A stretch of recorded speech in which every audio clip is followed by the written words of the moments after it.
तो यार आज मैं स्टार्ट करने वाला हूँ एक न्यू मानवा जो कि सच्ची में यार कुछ ज्यादा टॉप लेवल की है। तो कहानी स्टार्ट होती है जुआंटियन कंटिनेंट के हेवनली स्पिरिचुअल डोमेन से, जहाँ पर एक हेवनली डिमोनिक सेट होता है। और हाँ बिल्कुल आज ही के दिन हमारी एम्प्रेस की भी शादी होने वाली थी। तभी कोई तो बोलता है कि प्लीज सब लोग शांत हो जाइए और जल्द से जल्द अपने सीट पर बैठिए क्योंकि सेरेमनी स्टार्ट जो होने वाली है। और ये बोलकर बहुत सारे नामी लोगों का वेलकम किया जा रहा था। अब आते हैं अंदर की ओर, जहाँ पर लिटरली में यार सेरेमनी को देखने के लिए कुछ ज्यादा भीड़ लगी पड़ी थी। सीन चेंज होता है डोक्सिंग के प्रिंस की ओर, जिसका नाम लीन होता है। और अगर इसके कल्टीवेशन की बात करें तो ये अर्थ किंग लेवल पर होता है, जिसे देखकर एक बंदा बोलता है कि ओह माय गॉड, ये तो साला प्रिंस है और ये भी यहाँ पर आया है, नाइस। लेकिन हाँ ये लोंडा टैलेंटेड तो है, क्योंकि तुम खुद ही देखो आखिर इतना यंग एज में किसकी औकात है जो अर्थ किंग रियल पर पहुंच जाए। हाँ दूसरा भी लाइक, बिल्कुल तुमने बिल्कुल सही बोला। लेकिन क्या करे, भले ये लोंडा कुछ ज्यादा ही टैलेंटेड क्यों ना हो, हमारी महारानी के बराबरी कभी भी नहीं कर सकता। तभी हमें इस दुनिया के कल्टीवेशन लेवल के बारे में बताया जाता है, जिसको मैं घंटा भी नहीं बताने वाला हूँ। अगर सच्ची में जाने की इतना ही चुल मची है तो जाओ और जाकर पोस्ट करके पढ़ो, समझे। अब आते हैं स्टोरी में, जहाँ पर कोई तो बोलता है कि इम्पॉसिबल, साला मुझे विश्वास ही नहीं हो रहा। ये त्यान नाम का जो लड़का है ये महारानी के पास तकरीबन 3 सालों से काम कर रहा है ना।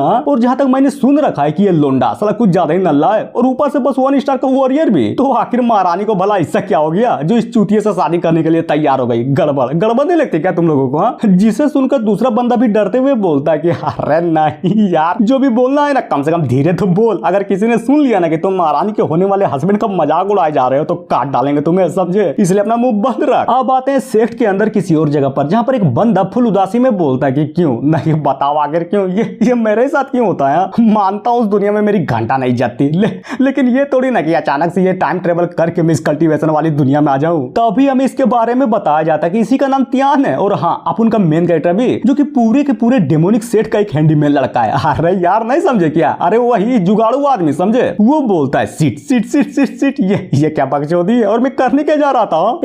एक मिनट, क्या सच्ची में मेरी शादी महारानी के साथ होने वाली है? विश्वास ही नहीं हो रहा। और साला ऊपर से ये कपड़े नाइस, कुछ ज्यादा स्टाइलिश लग रहे हैं। और ये बोलते ही दरवाजे के बाहर किसी को तो नोटिस करता है, लेकिन क्या दरवाजा खुलता है और बाहर की ओर से एक खूबसूरत लड़की अंदर आती है। पहले उसके अरमानों को दिखाया जाता है, फिर होठों को, जो कि सच्ची में यार कुछ ज्यादा ही मस्त लग रहा था। वो बोलती है तो फाइनली तुम उठ गए, नाइस। और जी हाँ यही हमारी महारानी, जिसका नाम लुओ होता है। वो बताती है कि मेरी बात गौर से सुनो, ये जो शादी है ना वो सिर्फ एक दिखावा है, समझे। और ये बात तुम जितना जल्दी समझ लो तुम्हारे लिए उतना ही अच्छा होगा। जिसे सुनकर वो भी चौंक जाता है कि क्या बात बोल रही हो, भला ये कैसे हो सकता है? कहीं तुम मजाक तो नहीं कर रही हो ना? क्या तुम्हें सच में ये मजाक लगता है? तो ठीक है लड़के देख, मैं बस इतना ही बोलूंगी कि ये शादी बिल्कुल नकली होने वाली है। अगर तुमने मेरे प्रति अपने मन में जरा सी भी गलत बात सोची तो नहीं छोड़ूंगी, मार डालूंगी तुझे। जिसे सुनकर अपने एमसी भी मनी मन सोचता है कि यार क्या मजाक कर रही है ये, कहीं दिमाग तो खराब नहीं हो गया इसका। तभी अचानक से सिस्टम अपेयर होता है कि मुबारक हो, द शॉकिंग सिस्टम लिटरली आपके सेवा में हाजिर है। जिसको देखकर अपने एमसी भी पूरा का पूरा हिल जाता है और बैठते हुए बोलता है कि नाइस, ये हुई ना बात। अब जबकि सिस्टम अपेयर हो ही गया है तो मैं बहुत आसानी से अपने डेस्टिनी को भी चेंज कर दूंगा। हाँ ये ठीक है। और बोलता है तो सिस्टम बताओ मैं तुम्हारा यूज कैसे करूं, जल्दी बताओ, चुप क्यों? सिस्टम अरे यार सिस्टम मर गया क्या? और अपने आप को इग्नोर मारता देख महारानी भी बोलती है कि कमीने कहीं के, तुझे अच्छे से सुना तो दिया ना कि मैं क्या बोल रही हूँ। देख एक बार फिर से पूछ रही हूँ, समझ गया ना कि मेरा बोलने का मतलब क्या है? चुप क्यों है? अबे साले कुछ तो बोल। एमसी बोलता है और कुछ ज्यादा गुस्से में बोलता है कि तेरी माँ का, शांत हो जा, दिखाई नहीं दे रहा है क्या कि मैं कितना बिजी हूँ? साला तब से चपड़ किए जा रही है। जिसे सुनकर लुओ तो लिटरली पूरा का पूरा हिल जाती है और गुस्से में बोलती है कि क्या कहा बे तूने? तुम्हारी हिम्मत कैसी हुई मेरे सामने इतनी ऊंची आवाज से बोलने की? नहीं छोड़ूंगी, मार डालूंगी तुझे। जिसको इतना गुस्से में देखकर त्यान भी डरते हुए मनी मन सोचता है कि खत्म, सब कुछ खत्म। अरे यार मैंने ये क्या कर दिया? मैं तो भूल ही गया था कि मैं कहाँ पर हूँ। अब ये मुझे मार डालेगी, नहीं छोड़ेगी मुझे। और बोलता है एक मिनट, अरे यार मेरा मतलब वो नहीं था। लेकिन तभी अचानक से सिस्टम का नोटिफिकेशन आता है कि मुबारक हो, आपने कुछ ऐसा बोल दिया जिसके चक्कर में महारानी लिटरली पूरी के पूरी हिल गई है। और इसलिए आपको मिलता है एक रिवॉर्ड, जो कि एक ऑरा सप्रेशन तकनीक होती है, जिसका यूज करते ही आप किसी भी बंदे या बंदी के ऑरे को 3 घंटे तक सप्रेस कर सकते हैं। जिसे देखकर एमसी भी मनी मन सोचता है कि ओह माय गॉड, तो इस तरह से ये काम करता है। हाँ नाइस, यानी कि ये रिवॉर्ड मुझे इस लड़की को शौक देने के बदले में मिला है। समझ गया, सब कुछ समझ गया। पर एक मिनट, मुझे शांत रहना होगा क्योंकि इसके और मेरे बीच का गैप कुछ ज्यादा बड़ा है। अगर गौर से सोचूं तो जरूर इस लड़की को मेरे पास से कुछ तो चाहिए होगा, वरना ये लड़की इतनी तो सिंपल नहीं लगती कि बस मजाक में एक नल्ले इंसान के साथ शादी कर ले। मतलब मौका है मेरे पास, देखना इसको परेशान कर मैं बहुत ही ज्यादा रिवॉर्ड कमाऊंगा। और फटाक से उठकर उसके सामने पहुंच जाता है। फिर क्या उसके गालों को छूते हुए बहुत प्यार से बोलता है कि मेरी जान, अपन होने वाला हस्बैंड है तुम्हारा, समझी। अगर मेरी हर बात में तुम यूं ही इसी तरह से रूठ जाओगी तो कैसे चलेगा? प्यार यार, प्यार से भी तो तुम बोल सकती हो। और जैसा ही उसको स्क्रॉल करता है तभी फिर से सिस्टम का नोटिफिकेशन आता है, जहां पर इस बार उसको रिवॉर्ड के तौर पर एक QI ब्लड पिल मिलता है, जिसका काम ही होता है मेरिडियन एडजस्टमेंट और फिजिक को पूरी तरह से रिस्टोर करना, जिसे देखकर MC भी फुल खुश की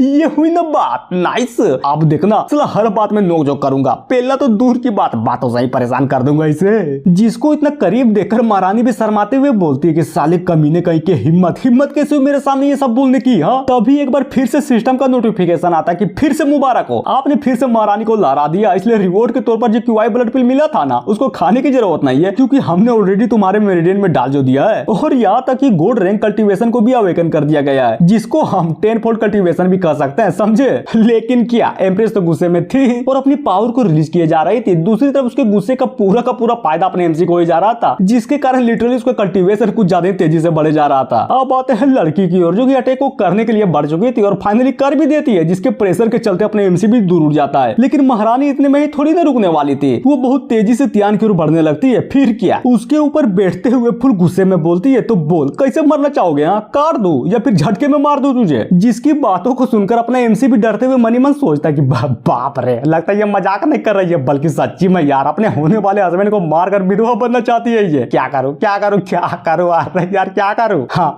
अब याद आया और बोलता है, सिस्टम तेरी माँ का, चल जल्दी कर और फटाक से ऑरा सप्रेशन को एक्टिवेट कर दे, समझा। और वही होता है, ऑरा सप्रेशन एक्टिवेट हो जाता है, जिससे महारानी को भी कुछ ज्यादा ही तकलीफ हो जा रही थी और मनी मन सोचती है कि क्या ये क्या हो रहा है मेरे साथ, मुझे कुछ भी समझ में नहीं आ रहा है। और ये बोलते बोलते बेहोश होने लगती है, जिसको अपने ऊपर गिरता देख लिटरली मेन कैरेक्टर भी हक्का बक्का रह जाता है और फाइनली वो गिर जाती है, जहां पर MC भी मनी मन सोचता है कि बाप रे बच गए यार, वरना तो मैं खत्म हो जाता आज। वो तो अच्छा हुआ कि सिस्टम और रिवॉर्ड के तौर पर वो तकनीक मेरे पास थी, अगर नहीं होती ना तो अब तक वो पागल औरत मुझे मार ही डालती। पर एक मिनट, साला सबसे इंपॉर्टेंट बात तो मैं भूल ही गया कि उस औरत ऑपरेशन का भी लिमिट होता है, जो कि सिर्फ 3 घंटे है। उसके बाद क्या करूंगा, आइडिया। अब जबकि मैं मरने ही वाला हूं तो क्यों ना मरने से पहले खुद ही अपने दम पर फाइट कर लूं। और ये बोलकर महारानी के ऊपर आ जाता है और बोलता है कि मेरी जान, मुझे अच्छे से पता है कि तुम्हारा गुस्सा तुम्हारे नाकों के ऊपर रहता है, लेकिन क्या करूं, मरना तो है ही ना मुझे, तो क्यों ना मरने से पहले एक हस्बैंड के तौर पर तुम्हारी ले लूं। हाँ, और फाइनली स्टार्ट हो जाता है, जहां पर अपना MC बहुत ही शैतानी तरीके से लिए जा रहा था। और ये सारी चीजें तुम महारानी के शक्ल को देखकर भी बता सकते हैं कि उसे कितना दर्द प्लस मजा आ रहा था।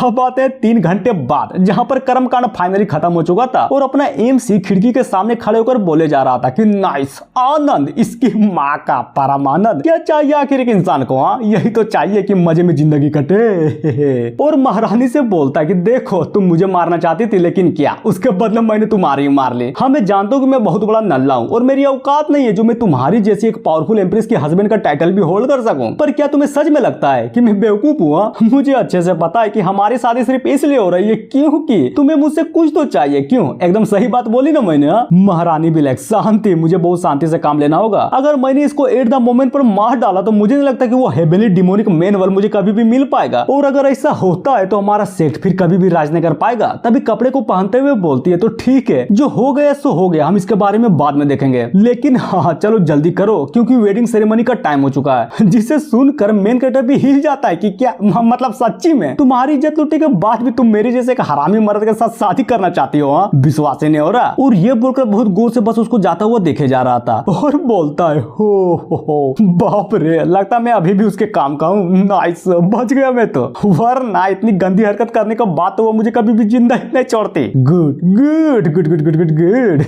तभी डिंग से सिस्टम का नोटिफिकेशन आता है कि मुबारक हो, आपने लिटरली दुनिया को ही हिला कर रख दिया, इसलिए रिवॉर्ड के तौर पर आपको मिलता है 10 साल का कल्टीवेशन। मेन कैरेक्टर क्या सच्ची में? और फाइनली सिस्टम के द्वारा उसको 10 साल का कल्टीवेशन दे दिया जाता है, जिसके चलते उसकी पावर भी लगातार बढ़ी जा रही थी। सीन चेंज होता है 1 घंटे बाद, जहां पर अपना MC बहुत ही मजे में मस्त कल्टीवेशन किया जा रहा था। तभी सिस्टम के पैनल में हमें उसके बारे में दिखाया जाता है कि नाम निंगतियान, कल्टीवेशन मेथड 10 फोल्ड। और रही बात स्ट्रेंथ की, तो 1 स्टार ब्लैक वॉरियर से डायरेक्ट 6 स्टार पर पहुंच गया था। और स्किल, घंटा भी कोई स्किल नहीं थी अपने MC के पास। और जी हाँ, ये एपिसोड यहीं पर खत्म होता है। तो मिलते हैं नेक्स्ट एपिसोड में, जो कि फ्राइडे टू संडे आएगी, समझे।